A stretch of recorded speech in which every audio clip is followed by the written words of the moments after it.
Magandang gabi mga kaibigan, mga kababayan at mga kapatid. Bigyan po natin pansin ang napakahalagang isyu po. At ito ay may kaugnayan pa rin dito sa mga community pantries na tinatatagpo sa iba't ibang panig ng ating bansa. At ito po ay sinusuportahan po natin. We categorically support the idea of establishing different community pantries anywhere in the Philippines. At nagpapasalamat po tayo sa nagpasimula po nito dito po sa Maginhawa Street sa Quezon City. Mula po sa isang pantry na kanyang itinayo. Nagsulputan po sa iba't ibang lugar ang kalintulad na community pantry. Ano po ang ikinaganda sa gawain ito? Sapagkat yung may mga ang kababayan natin na may mga kakayahan na magbigay ng kung anong mayroon sila, dadalhin po nila doon sa sentro sa pantry. At kung ano naman ang pangangailangan nila ng ating mga kababayan, ay kukuha din po sila ng kanilang pangangailangan. So ang ibig po sabihin nito, nagkakaroon po ng voluntary cooperativism ang mga mamamayan. At ito po ay napakaganda, lalo na po sa panahon ng matinding pangangailangan sapagkat dulot ng kahirapan. Dahil po sa mahigit na pong isang taon na pandemya, hindi lamang sa Pilipinas kundi sa buong mundo. Kaya nga po tayo nagagalit sa mga politiko na gusto pa pong politikahin itong pantry na ito. Sinimulan po ito ni Senador Lacson at ngayon po sinasakyan na rin ng halos lahat ng senador na kontra po sa administrasyong Duterte. Halos lahat na po dyan. Banggitin lamang po natin ang ilang mga pangalan na lumulutang sa balita. Ito po si Crispo, si Binay, si Trilon, si Pangilinan, si Hontiveros, si De Lima, kahit si Soto. So, practically po, si Gatchalian, lahat na po sila. Sa anong uri na ito po ay napopolitika? Ang sinasabi po nila na kaya po ang ating mga mamamayan ay nagtayo ng pantry. Nagsusulputan itong mga community pantry sapagkat ang pamahalaang Duterte ay inutil upang masolusyonan ang kahirapan. Kaya ang mga tao na mismo, ang ating mga mamamayan na mismo ang gumagawa ng paraan upang sila ay mabuhay sapagkat ang ating gobyerno, ang Pangulong Duterte ay napaka-inutil. So ang atin pong ikinagagalit dito sa ganitong pananaw ng mga politiko ay maliwanag po na itong kagandahang positibong voluntarism ng ating mga kababayan, yung inisyatiba ay binibigyan po ng kulay sinasamantala upang sa halip na sirain o sa halip na tulungan ang gobyerno, sabihin na ito ay tulong ng sambayanan sa pamahalaan kung saan sila ay nagkukusa na magkatulungan sapagkat ang ayuda na ibinibigay ng pamahalaan ay kulang. Ginagamit po nila ito para samantalahin ang pagkakataon upang pasamain ang ating pamahalaan. At nakakagulat po sapagkat ito ay sabay-sabay na itong propaganda na ito laban sa gobyerno na kung saan ginagamit po ang community pantries upang ipagdiinan na ito ay manifestasyon o pagpapakita na wala ng tiwala ang sambayanan sa pamahalaan. Sumabay din po itong signature campaigns nila na pagbitawin o mag-resign ang ating Pangulo na sa ngayon di umano ay mayroon ng 54,000 online signatures to show na ganitong kadaming tao na ang nais na magbitaw ang ating Pangulo. At kasabay din po nito yung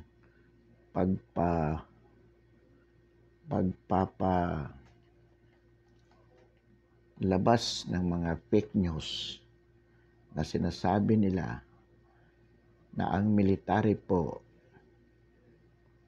is withdrawing support to the administration or from the military is withdrawing their support of the Duterte administrations. So ito po.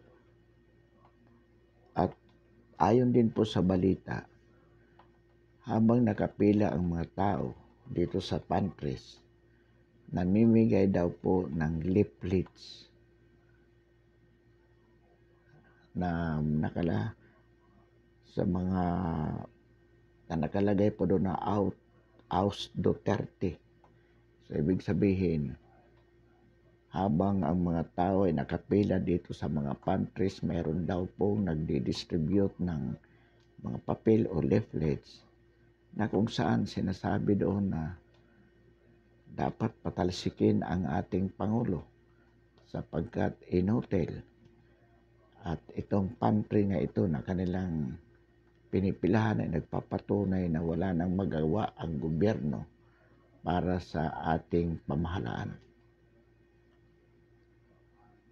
At ito po, tayo sa kabila po ng mga ganitong balita, hindi po tayo naniniwala sapagkat marugdog, solid po at klarado ang ating suporta dito sa mga pagtatayo ng pantries o community pantries sa buong Pilipinas po.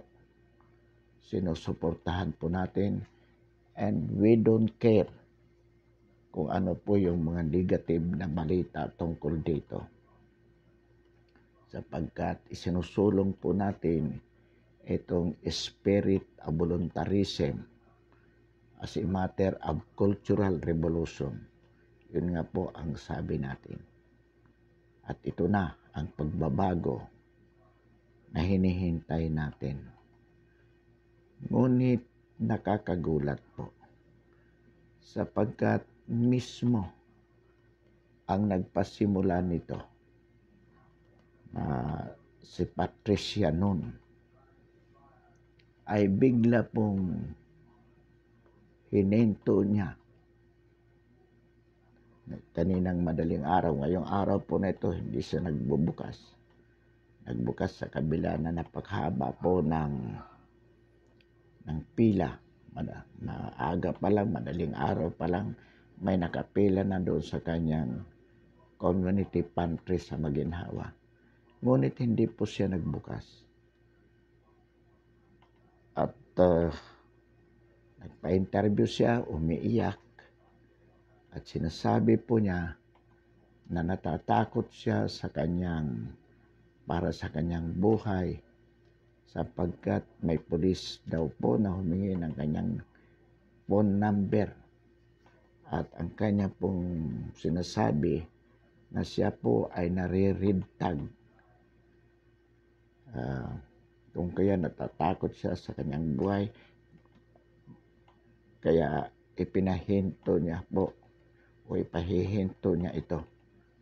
At ang sabi pa niya, kukuha siya ng abogado bago siya magbukas. Kukuha siya ng abogado, ikukonsultain niya ito para sampahan ng demanda ang NTF-ELCAC. Ang NTF-ELCAC po, ito po yung ahensya ng pamahalaan na naatasan na sugpuin ang communist, ang CPP, NP, NDF bilang isang teroristang grupo at kalaban ng ating pamahalaan. At inamin naman po ni Lieutenant Parlade di umano, ayon sa balita, at ng kanyang spokesperson na si Loren Badoy, na totoo naman pong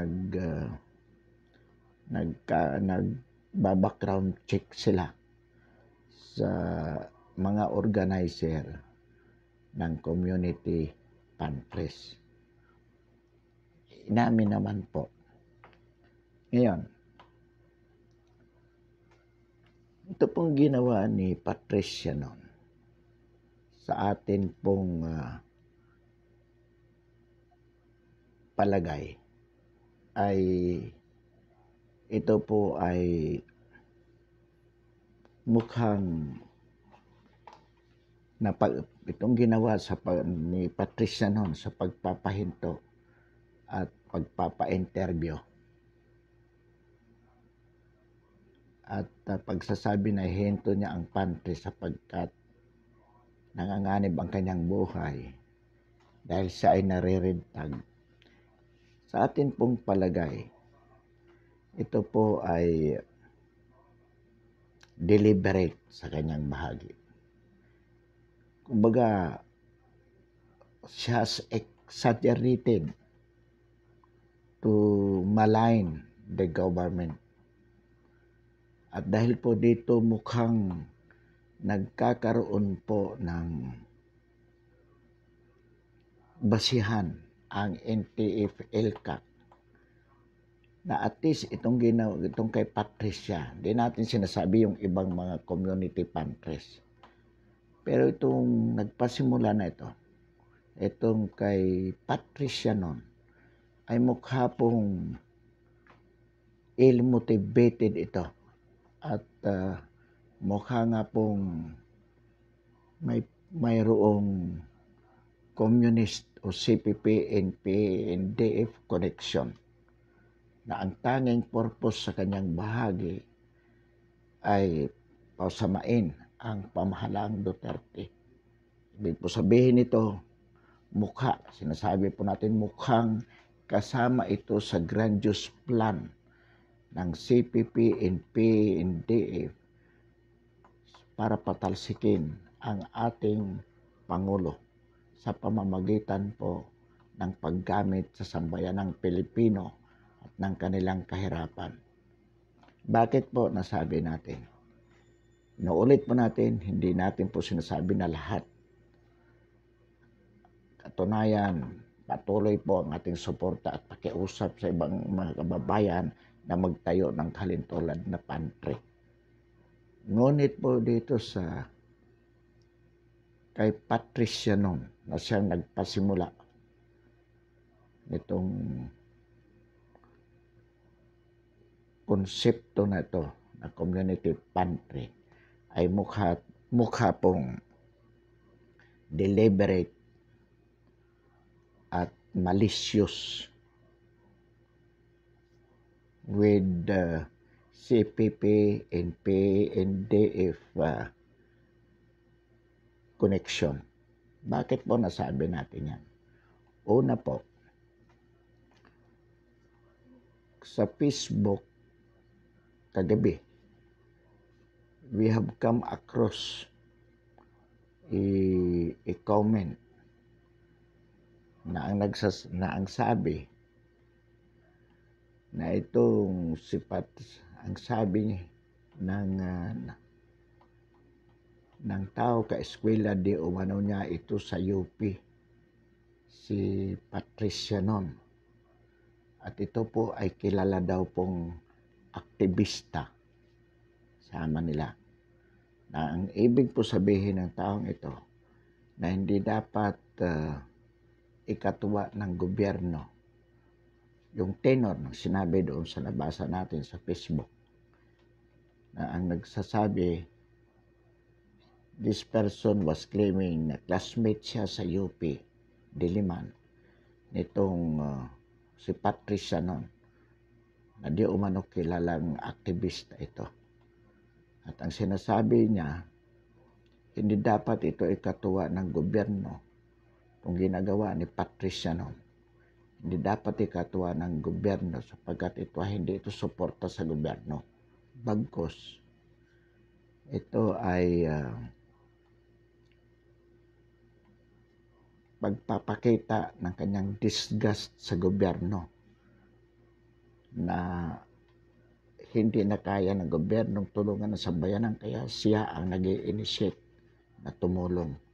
So in other words, this is what the opposition senators are echoing na ginagawa nga ito ni Patricia Nun because of as a manifestations of the people's disgust to the president in terms of its incapability to provide economic assistance to the people. Kaya ang mismo si Patricia Nun as an initiator initiated this community pantries which has become successful beyond her imagination. Totoo naman po na talaga namang ginaya ito at dapat gayahin pa po. I-encourage natin ang sambayanan natin na gayahin ito. So ang ibig po sabihin, Patricia Nun at ano pong sinasabi ng mga CPP, NPA allies, CPP, NPA, NDF allies, ano pong sinasabi na that red tagging is a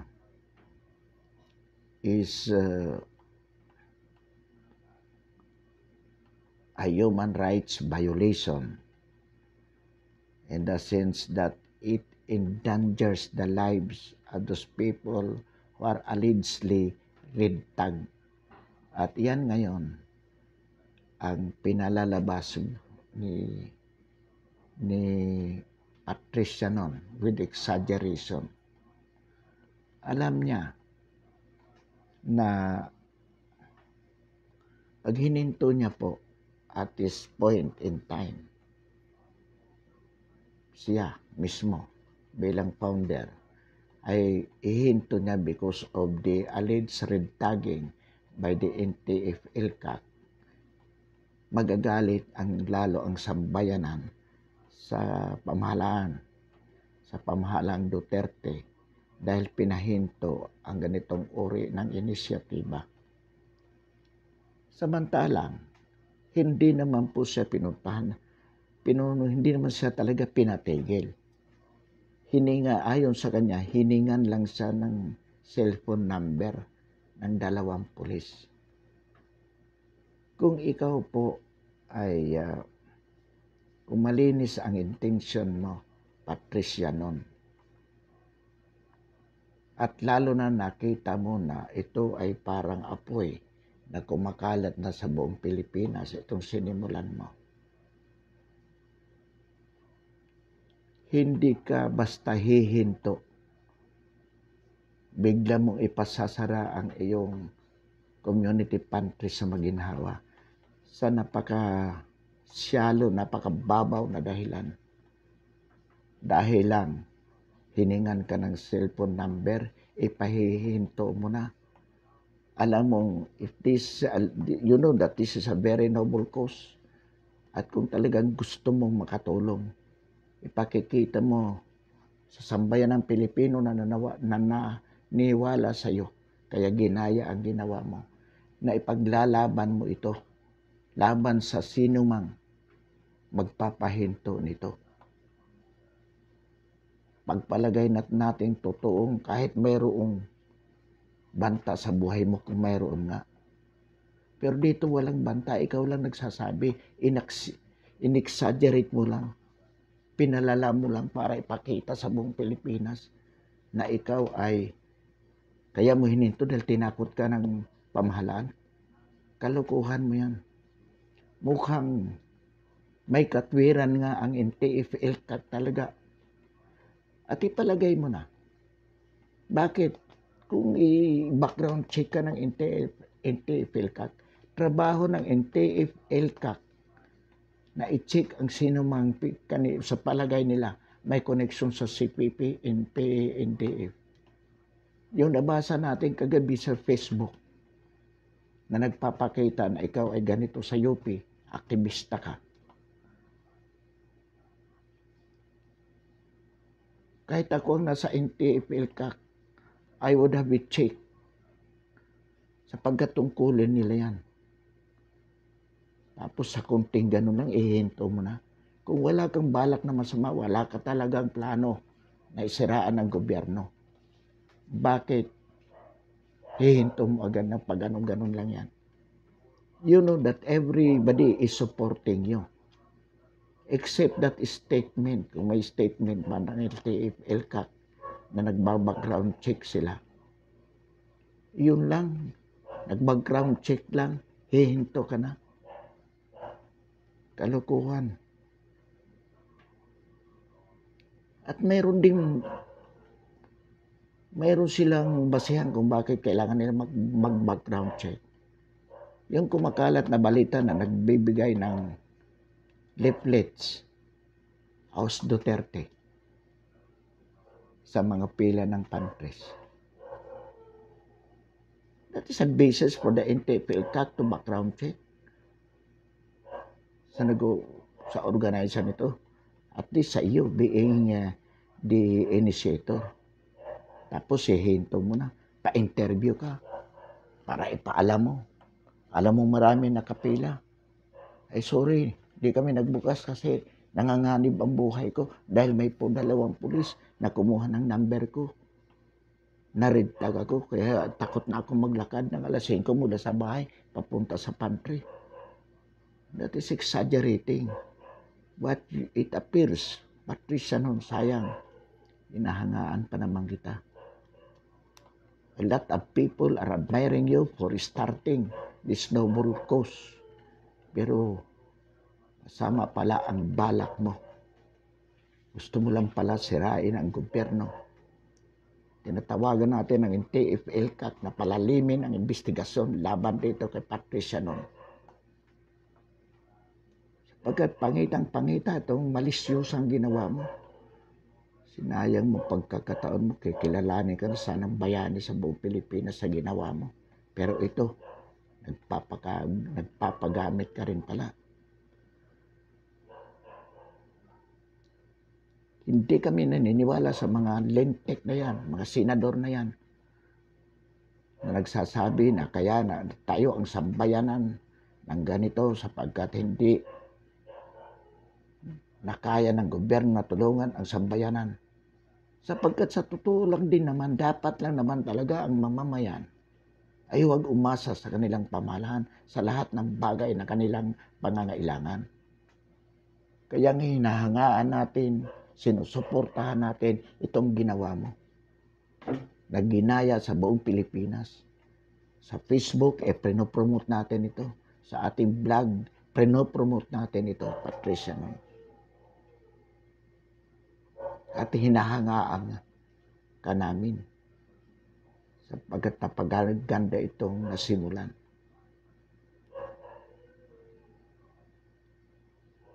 Actually, sabi pa nga nang nabasa natin sa Facebook na itong konsepto na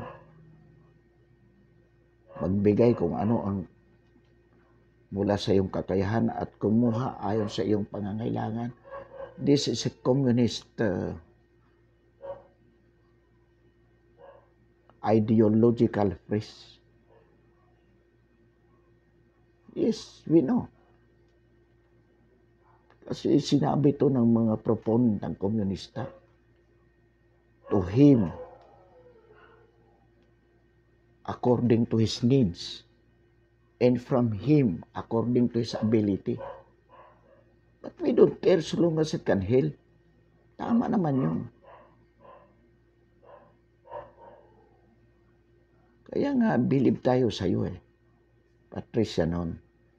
Pero ikaw, yung ginagawa mo, niluloko mo ang sambayan ng Pilipino sapagkat nagpapagamit ka sa mga komunista. Dahil kitang-kita sa mga actuation mo,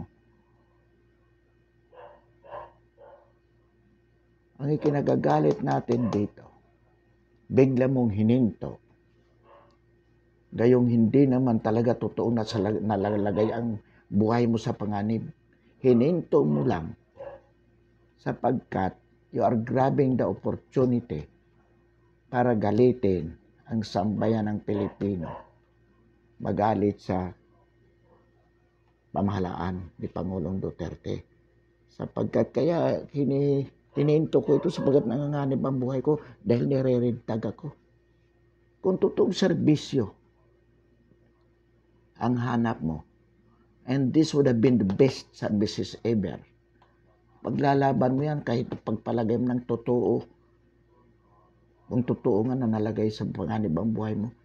Pero you cannot convince us to believe. You are just exaggerating because of your malicious plan. And this is a grandiose plan of the CPP, NP, NDF using you. Putang ina. Tuwan-tuwa pa na naman sana kami sa iyo. Ituturing ka na sana nating bayani. Pero ginago mo ang sambayan ng Pilipino. At itong mga senador na to, itong mahirap sa mga Pilipino. Nasa gitna tayo ng kahirapan, crisis, dulot ng pandemic, itong illegal drugs na medyo nare-reactivate,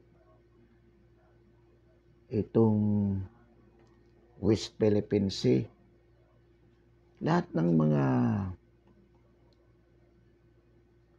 critical issues, ito ay ginagamit ng ating mga opisyalis ng gobyerno as if they were not a part of the government. Lalo na itong mga putang ng mga senador na yan. Sasabihin nila, they have been a part of the government for a long, long time. And the failure of the president basically is the failure of Congress. Itong mga senador na to, mga loko-loko, putang inang to. Kala mo hindi sila bahagi ng pamahalaan. Sabihin nila, kaya itong mga pantries na to ay binubuo sapagkat ang gobyerno ay failure upang tulungan ang sambayan ng Pilipino. They have been a part of the government. Pero ina-advertise nila ang failure of the government Because making the people believe na itong failure na to ay failure lang ng presidente. Pwede ba yon? Sa sistema ng gobyerno natin, ours being a government of law, ang number one, ang engineers ng pagbabago dapat dito, ang Congress. Gumawa sila ng mga batas na kinakailangang magpaunlad sa ating bansa na siyang ipatutupad ng presidente. Kung titingnan po natin, mga kababayan, mga kaibigan, mga kapatid, sa saligang batas, ano po ang duty ng government, ng presidente under Section 1, Article 7 of the 1987 Constitution to execute the laws? Ipatupad ang mga batas. At sino ang gumagawa ng mga batas? Kongreso, the lower house and the Senate. So kung wala silang ginagawang batas, walang ipatutupad ang Pangulo. Sapagkat kung mayroong batas at hindi ipinatupad ng Pangulo, pwede na lang ipa-impeach ang Pangulo for not executing the laws which Congress has made, has enacted. So ang ibig natin pong sabihin dito, kung may failure ang gobyerno o ang presidente, failure of the government, this is a failure of the whole system of the government. So sinasabi nila, presidente lang. At itong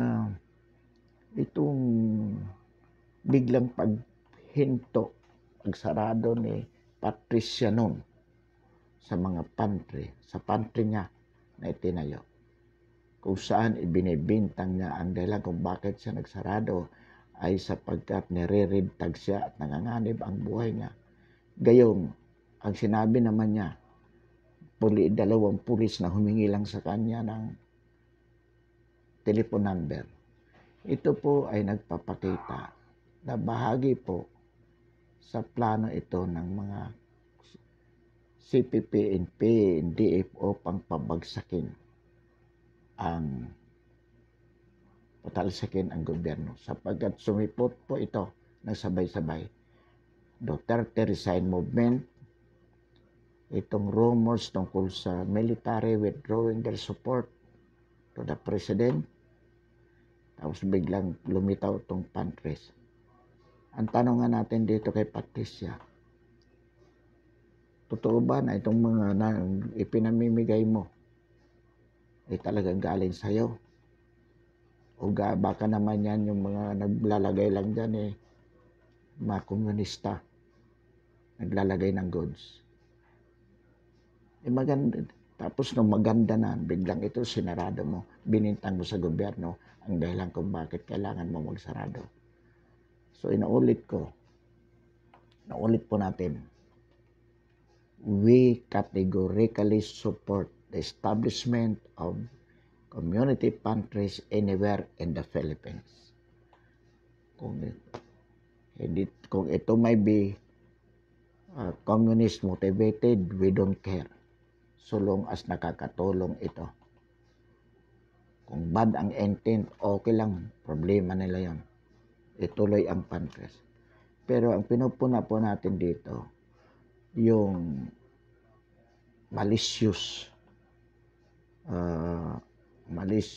imputation against the government by saying na kaya niya pinatigil ang pantry sa maginhawa na siya pong kung saan nagsimula itong mga community pantries dahil po siya ay naridtag at nanganganib ang buhay niya. Ito po ang nakikita po nating dahilan dito. Itong si Patricia noon ay nagpapagamit sa CPP-NP, NDF upang emotionally galitin ang sambayan ng Pilipino. Isisi sa ating gobyerno ang pagkakasara ng pantry. On the while po, maraming salamat, magandang gabi. At muli po, inaanyayahan natin ang ating mga kababayan na subscribe po ang ating YouTube channel bilang suporta po. Maraming salamat at muli magandang gabi.